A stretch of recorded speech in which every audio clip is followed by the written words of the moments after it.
before we start with our notes, we're going to review a tad bit about this graph right here. Now, as you can see, we're dealing with temperature and time. So, as I look at this graph, I see two flat lines. What do those flat lines represent? Michael? Phase changes. Can we say specifically what is this first flat line?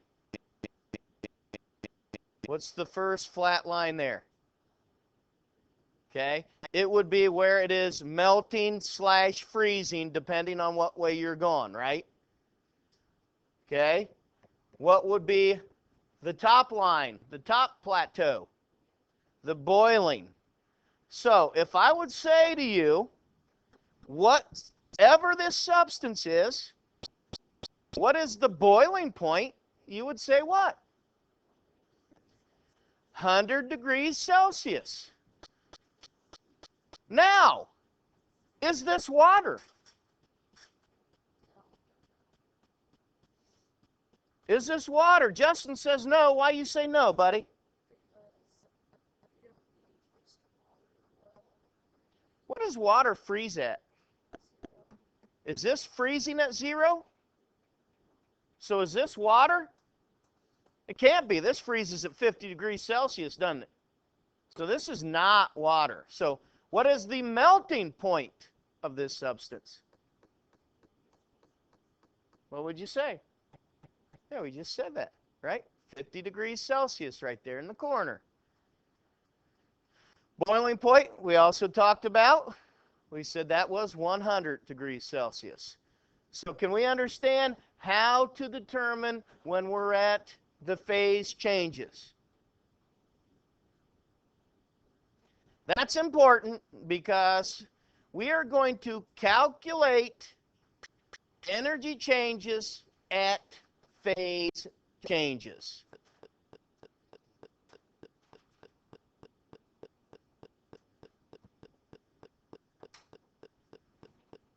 We're going to calculate energy changes at phase changes. And in order to do so, we are going to need the H sub V and the HF.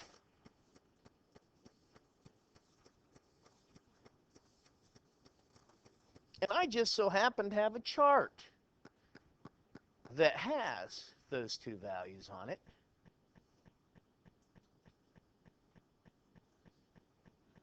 It takes energy to heat stuff up. For a pure substance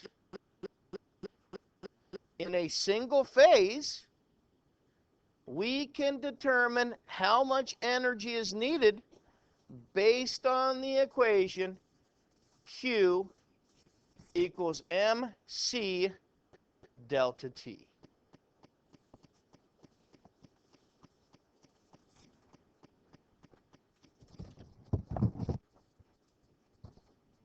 Now, the thing about that is we probably need to know what some of these guys are, right? For instance, what is Q? Okay. Q is the energy in joules.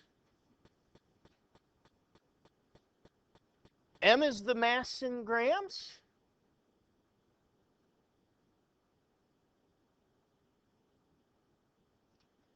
C is the specific heat.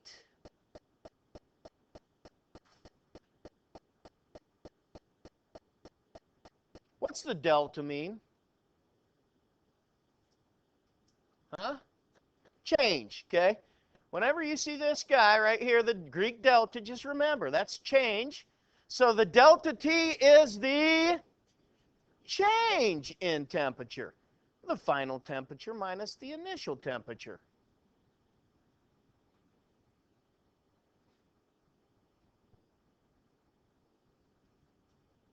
So now we have the amount of energy.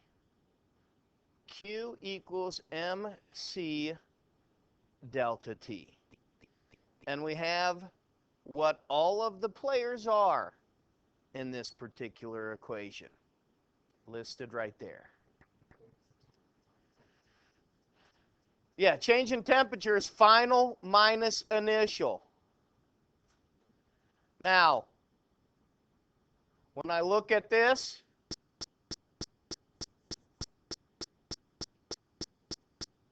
okay, I've got to change it back. Whoa, whoa, whoa, okay, right there. On the other hand, when something cools down, energy is released. So if it's heating up, we need energy.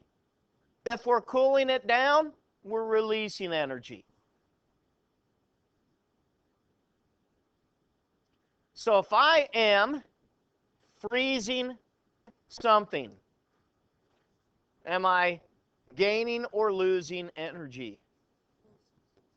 Losing, because we are cooling it down. Okay? If I'm melting something, we're doing what? Gaining or losing energy? Gaining, because I need that energy to melt it.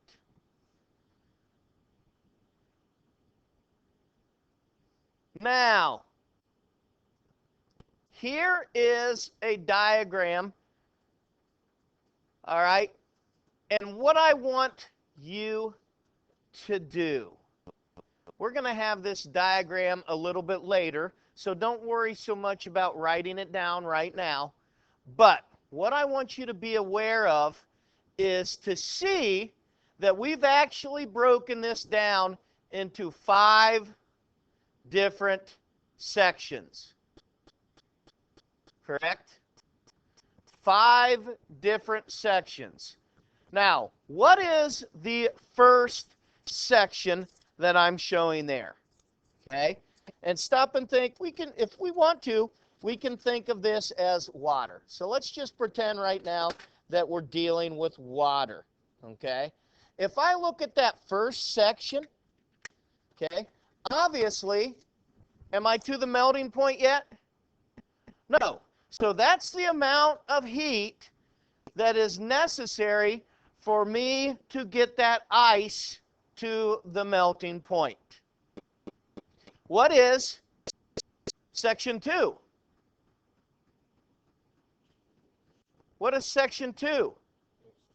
That's a phase change. So what's happening there? I'm melting. Section 3 is what? The amount of heat that it takes to get the liquid now, right? Because we already melted the liquid to the boiling point, right? What is 4? Phase change, which is the boiling point. And then what is 5? Increasing the temperature past the boiling point, right? So if you look here,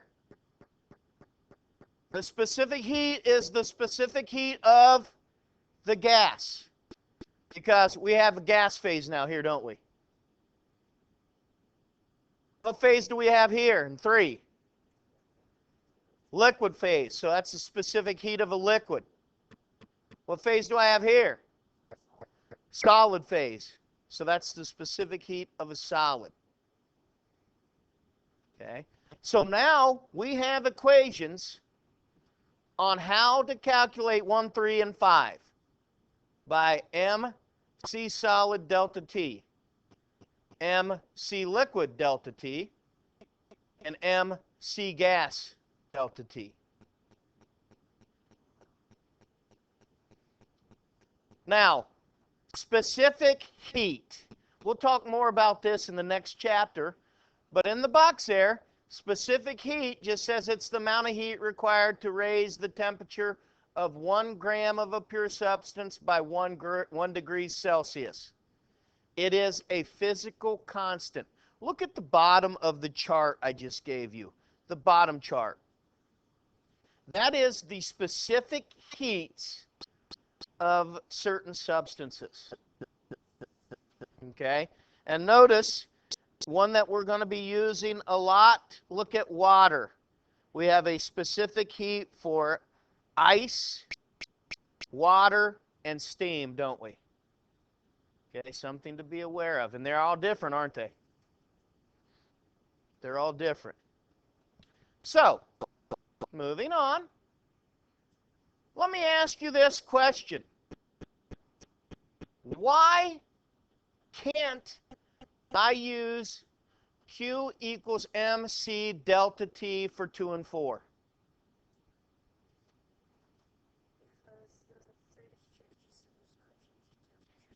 Awesome. Okay. Say it nice and loud so everybody can hear you, Justin. I don't know if they heard you. Because you can't, because there's no change in temperature. There's no change in temperature in a phase change, is there? It's a constant temperature across the board. So we can't have delta T because it would be what? 0. So we have to have a different equation because delta T is 0. So I cannot use Q equals MC delta T. So, how do we calculate the amount of energy during a phase change? We use the heat of fusion and we use the heat of vaporization. And with those, I have included off to the side there the equations. So off to the side here, we can see the equation that I use for the heat of fusion. Q equals the mass times the heat of fusion. Q equals the mass times the heat of the vaporization. So we use these two equations. Okay, we use these two constants instead of specific heat and delta T. So instead of C delta T, we use H sub F, or we use H sub V. Now, let's talk about these individually. You've got the equations, you got what they are. Let's look at the heat of fusion.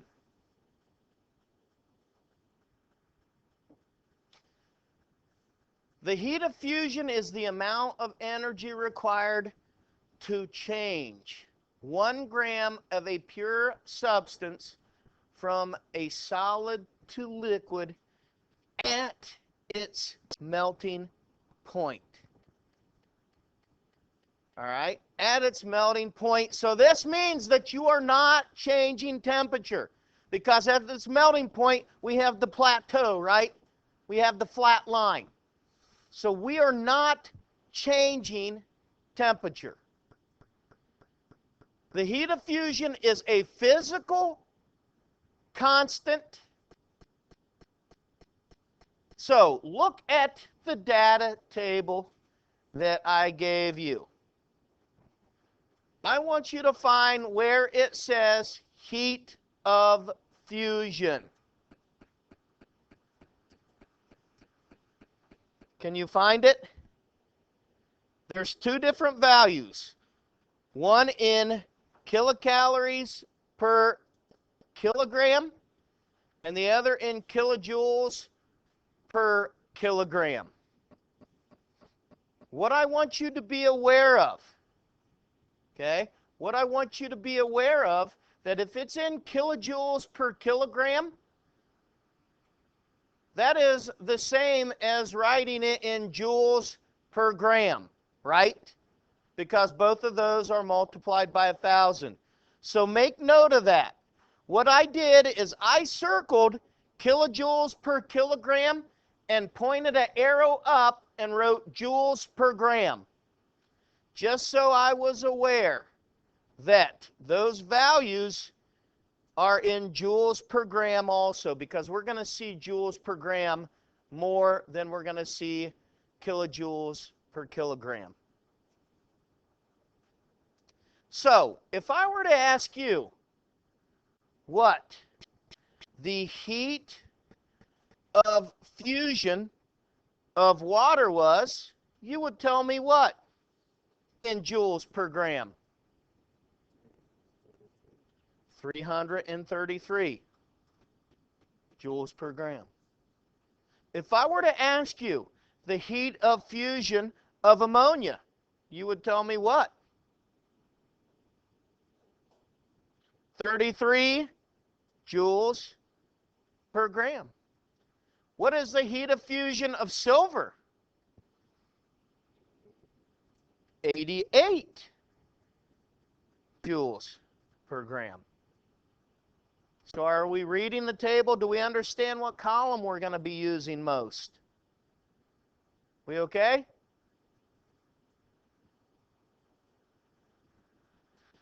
Let's now move on to how much heat is absorbed when 10 grams of ice melts at 0 degrees Celsius. How much heat is absorbed when 10 grams of ice melts at 0 degrees Celsius? Now, folks, let's not make this any harder than what it is. Okay? We know that we have a phase change happening here, don't we? So if we were on our chart, we would be in section number 2. Okay? Because we are melting ice at 0 degrees Celsius. So in order to calculate the heat absorbed, I'm taking the mass M times the heat of fusion. What is our mass? 10 grams. What is our heat of fusion of water? Heat of fusion of water.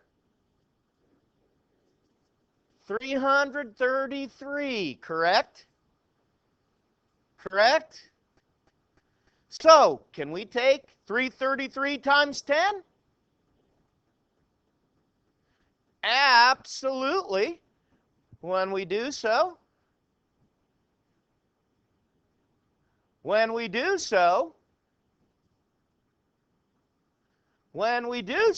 there we go, we have 3,330 joules.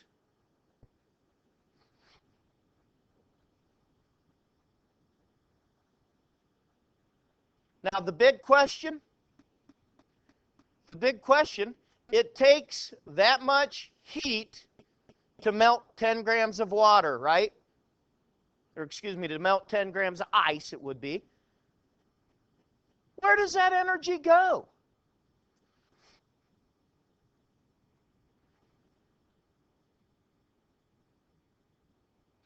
The particles must overcome the attractive forces of going from a solid to a liquid. So, they are getting further apart. So, they need to break those attractive forces. In order to break those attractive forces to go from a solid to liquid, we need heat to do it. So where does that heat go? It is breaking the forces of the ice to make it a liquid.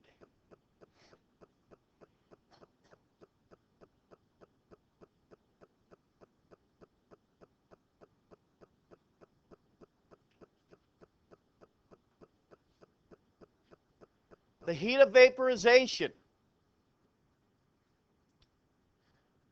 The heat of vaporization is the amount of energy required to convert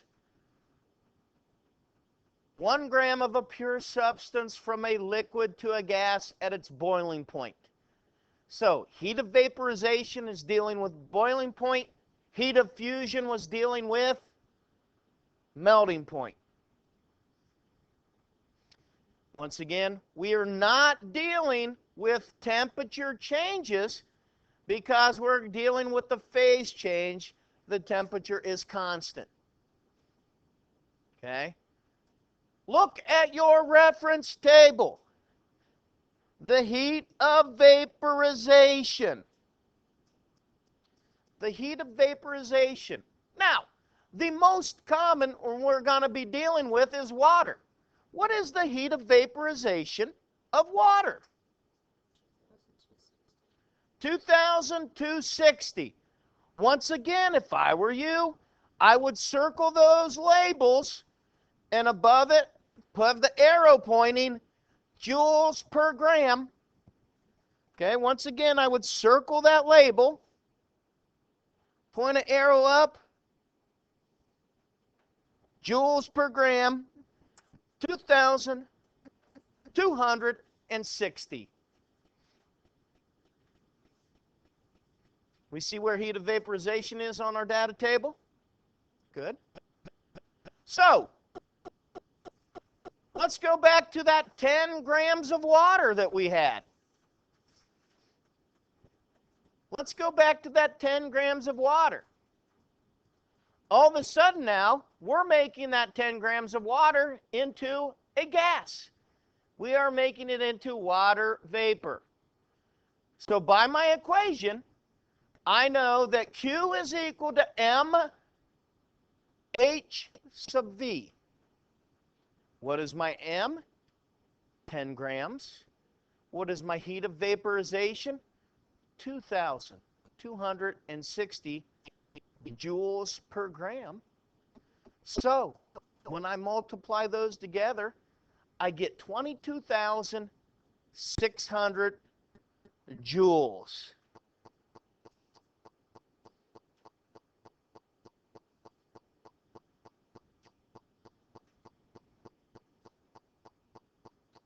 Right?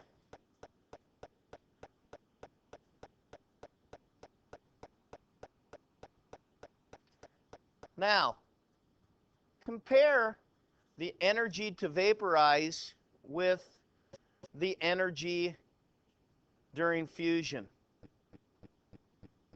Which one's bigger? Vaporization, and it's a lot bigger, isn't it? It's a lot bigger, isn't it?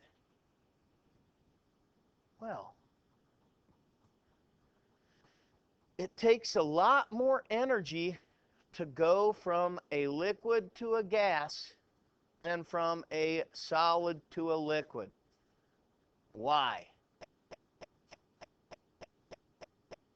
Okay? Why does it take so much more energy? Well, the greater energy required to change the liquid to a gas because the particles are getting even further and further apart. If you look at my diagram here, packed. They're still somewhat packed, aren't they? But look up here. What about the particles of that vapor? It's spread further and further apart. So, it takes a lot more energy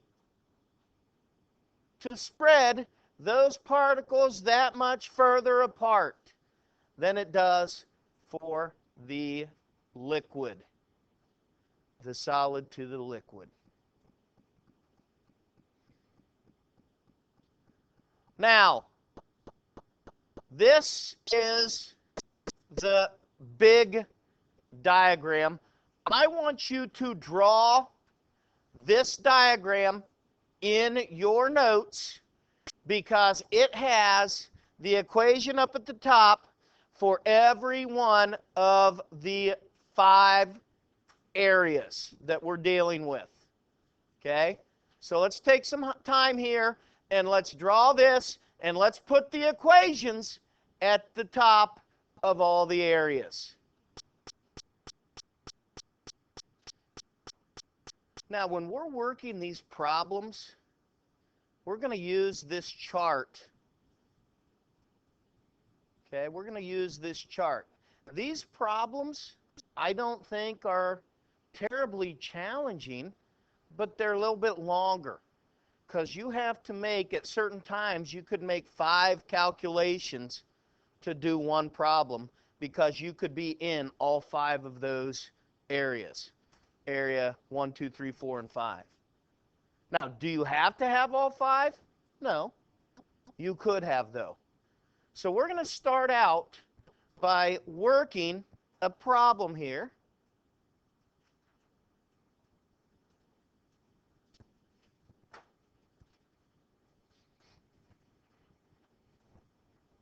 How much energy does it take to raise the temperature of 12.0 grams of water from negative 25 degrees Celsius to 125 degrees Celsius? How much energy does it take to raise the temperature of 12 grams of water from negative 25 degrees Celsius to 125 degrees Celsius? Well, let's start by going back here. Let's start by going back here. If we are dealing with water, where are we starting at? At negative 25 degrees Celsius. We're starting in quadrant 1, right? Somewhere in there. Where did it tell us to finish at? 125. Where's that going to be? Over here in 5. So in order to do this problem, we're going to have to do all 5 calculations. Now, they're not tough calculations. Okay? Quadrant number 1, right? It said that Q is equal to MC of the solid delta T. What is M for all of these? 12 grams. So M's always going to be 12 grams. What is C of the solid? Now, this is something that we have to discuss. Okay? C is the specific heat. So I want you to find the specific heat for ice. Okay? Now, the problem with this chart is that the label is joules per kilogram times degrees Celsius. So what we need to do, we don't want kilograms because we're not dealing with kilograms, we're dealing with grams. So I want you to, off to the right, I want you to change your diagram. Where it says 2100, I want you to put 2.100. Where it says 4,186, I want you to put 4.186. Where it says 2010, I want you to put 2.010. And that label for all of those are going to be joules per gram times degrees Celsius.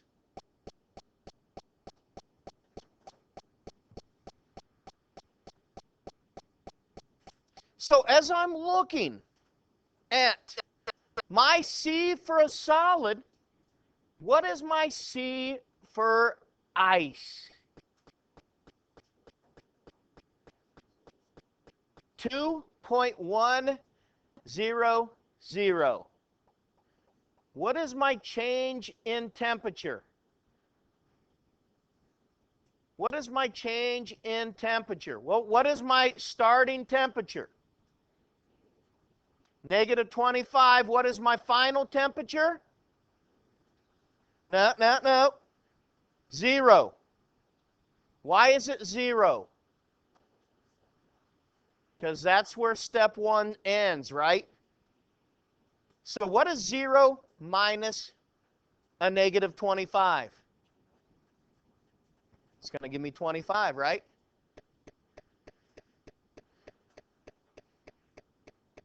So I'm going to take 12 grams, 2.100 joules per gram times degrees Celsius, and multiply that by 25, because that was my change in temperature, and I get my Q to equal 630 joules. Yeah, Chloe? Final temperature was 0, and we're minusing a negative. What do you do when you minus a negative? Becomes positive, right?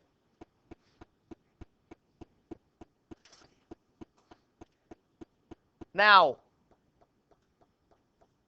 step 2. What's my equation for step 2?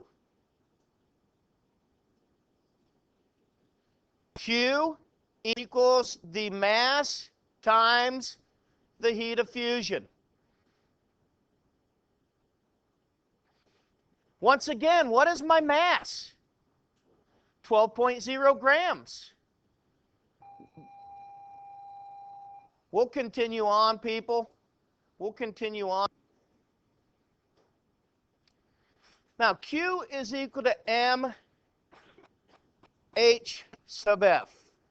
We know M is 12 grams for this example. What's the heat of fusion of water?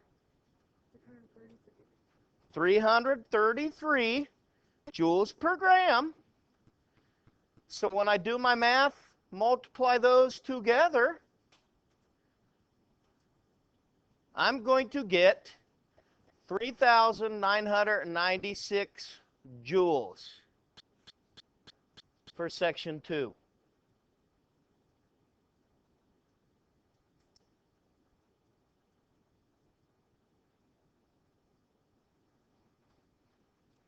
Section 3, I use Q equals MC of the liquid delta T.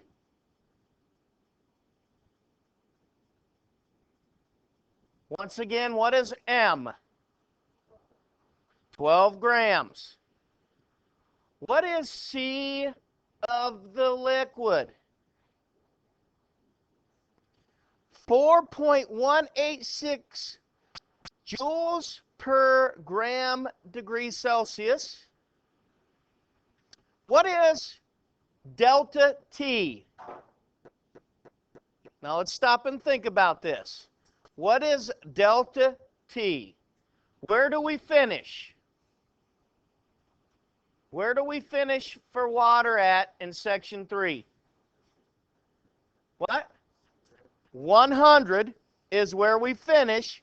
Where did we start? 0. What's 100 minus 0? 100. So when I put it all together, I have that. 12.0 grams times 4.186 joules per gram degrees Celsius times 100 degrees Celsius, and I come up with a value of 5,023.2 joules. Yeah.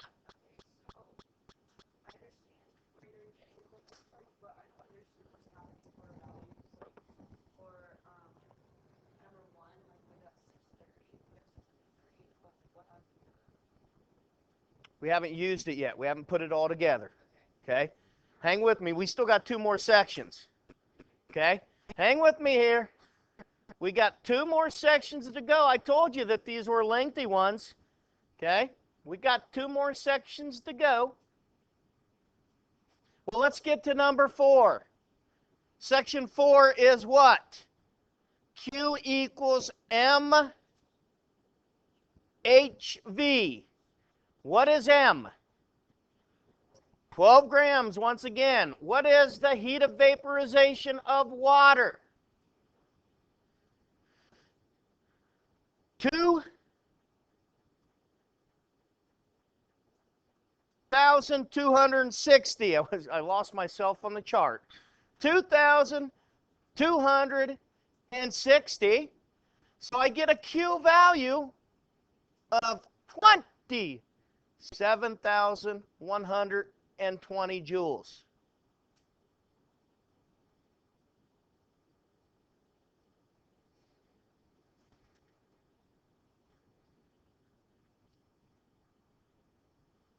Section 5. Section 5.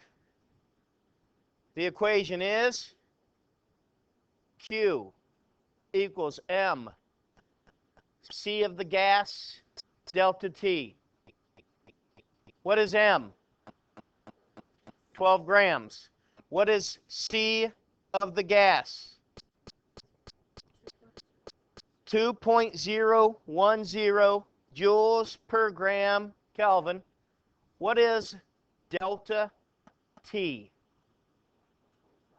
25, because we end at 125 degrees Celsius and we started at 100, right? So when I put it all together, there is my math, and I come up with a value of 603 joules. Now, Carly, here we go. Okay? Here we go. What do I do with these values? Well, we've now calculated how many joules of each of the 5 stages, right? How do we get the total? Add them up. So I take 1, I take 2, I take 3, I take 4, I take 5. There are my values for all 5 of my sections. So what is my total energy needed? Is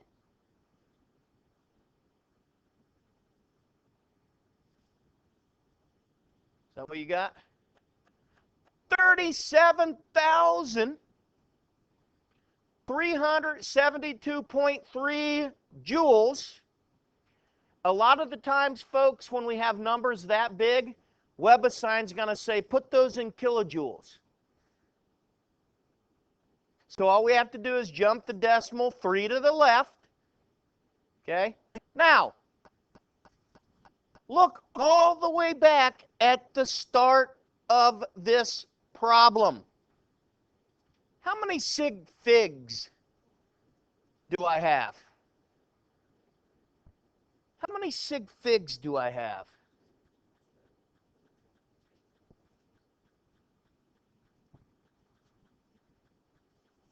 What do you think?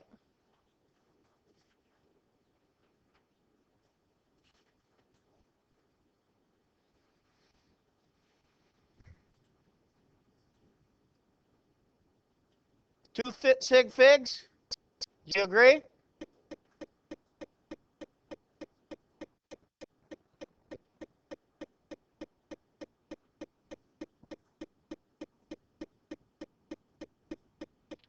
Two sig figs. So my final answer, sig fig, would be 37 kilojoules. Now, was that a lengthy problem? Yes. Was it hard math? No. Now, what you're going to see on WebAssign is you don't even need this chart, because WebAssign's going to give you these values. Remember that box Hunter, you asked me. I don't know how to do that, and I had a data table with it. WebAssign gives you these values. So the chart used WebAssign's values. Now, let's work another one. Let's work another one because this one is different. So go ahead and copy this down. Once you get it copied, we'll roll. Now my question states, how much energy does it take to raise the temperature of 19 grams of water from minus 13 degrees Celsius to 55 degrees Celsius? Now, the reason I threw this guy in here is because when I look at my graph here, when I look at my chart,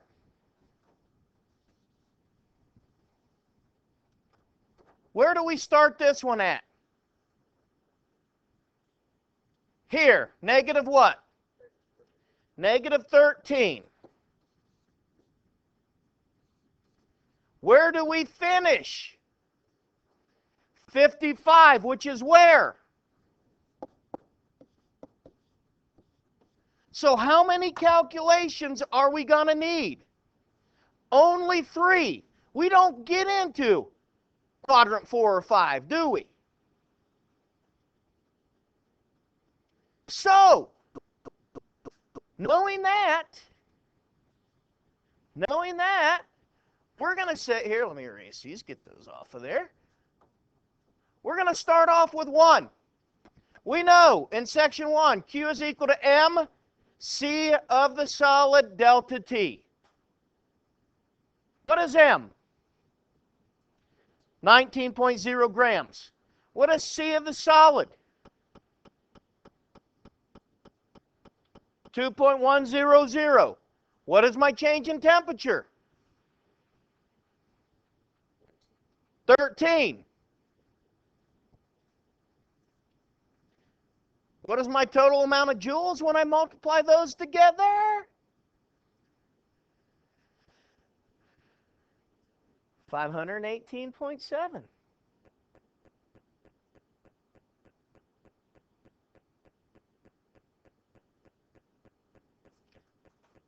Section 2. What's my equation for section 2? Q equals M HF. What is M? 19. What's HF? 333. These aren't tough, are they? 6,327.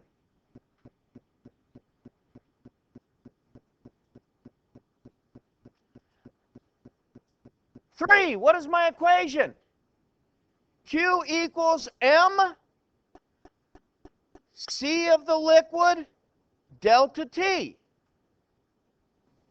What is M? What is M? 19.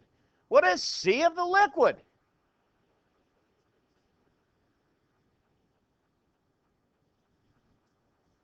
What is C? Okay, 4.186. What is, here's the big one, what's delta T?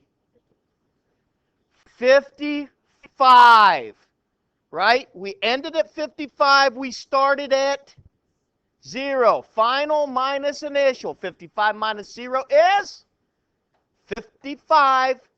My value is 4,374.37. Now what do? Add them up. And I come up with a value of 11,220.07. Convert that into kilojoules. 11.22007. How many sig figs do I have on this problem? How many sig figs? When I go back to the original problem, if you wrote it down correctly, I have 3 sig figs. So what should my value be? 11.2 kilojoules.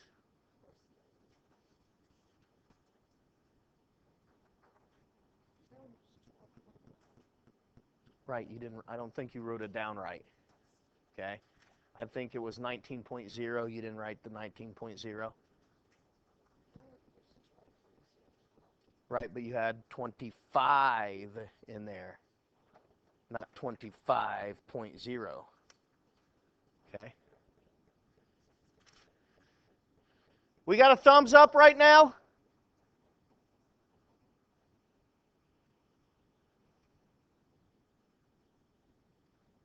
All right. Write this one down.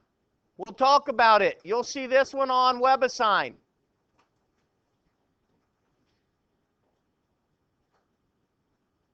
How many grams of ice at 0 degrees Celsius and 760 millimeters of mercury could be melted by the addition of 2,500 joules of heat?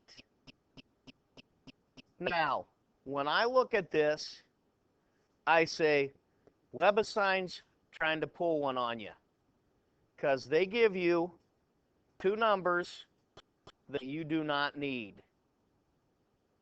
All right? The temperature and the pressure is just showing you that this is at STP, correct? Because we know that 0 degrees Celsius, 1 atmosphere of pressure, which is equal to 760 millimeters of pressure, or of mercury, right? So, those 2 things are standard temperature and pressure. What are we talking about? What is happening here? What are we doing?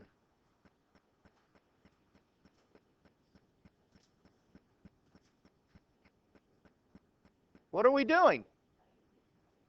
And that does what? We are melting ice. So as I'm melting ice, where am I at? Where am I at when I'm melting ice? 2.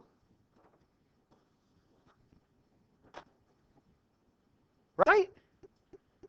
What do I need to calculate 2? Q equals M two. Q equals M, heat of fusion, right? Now, what do I have? What was given to me? Q, which was 2,500 joules. Do I know M? No. Do I know heat of fusion? What is heat of fusion? 333. So how can I calculate my mass? Divide 25,000 by 333. And I'm going to get a mass of 7.508.